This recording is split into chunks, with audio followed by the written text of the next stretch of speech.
20,000 kilometre খাল খননের কর্মসূচি সরকার হাতে নিয়েছে, যা ইনশাল্লাহ আমরা আগামী 5 বছরে করব। 2 এপ্রিল কৃষক কার্ড আমরা যেটি প্রতিশ্রুতি দিয়েছিলাম নির্বাচনের পূর্বে, সেটির কাজ আমরা শুরু করেছি।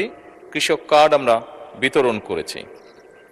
এই কার্ডের মাধ্যমে আমরা কৃষকদের কাছে 10টি সেবা, যথা ন্যায্য মূল্যে কৃষি উপকরণ বিতরণ, সরকারি ভর্তুকি ও প্রণোদনা প্রদান, স্বল্প মূল্যে কৃষি যন্ত্রপাতি সরবরাহ, ন্যায্য মূল্যে সেচ সুবিধা, সহজ শর্তে কৃষি ঋণ, কৃষি বীমা সুবিধা, ন্যায্য মূল্যে কৃষি পণ্যের বিক্রয়ের সুবিধা, কৃষি বিষয়ক প্রশিক্ষণ, ডিজিটাল প্ল্যাটফর্মে আবহাওয়া এবং বাজার তথ্য প্রাপ্তি সহ ফসলের রোগবালাই দমনের পরামর্শ প্রদান।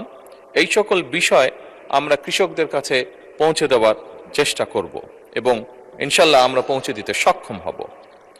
পর্যায়ক্রমিকভাবে মাননীয় স্পিকার, দেশের সকল কৃষককে আমরা এই কার্ড প্রদান করব, যার পরিমাণ প্রায় 2,75,00,000 কৃষক। মাননীয় স্পিকার, এছাড়াও কৃষির উন্নয়নে বর্তমান সরকার আরও অনেকগুলো সময় উপযোগী পরিকল্পনা গ্রহণ করেছে। আমি সকলের জানার স্বার্থে, মাননীয় সংসদ সদস্যবৃন্দ এবং দেশবাসীর জানার স্বার্থে আমি এই সংসদের গুরুত্বপূর্ণ সময়ের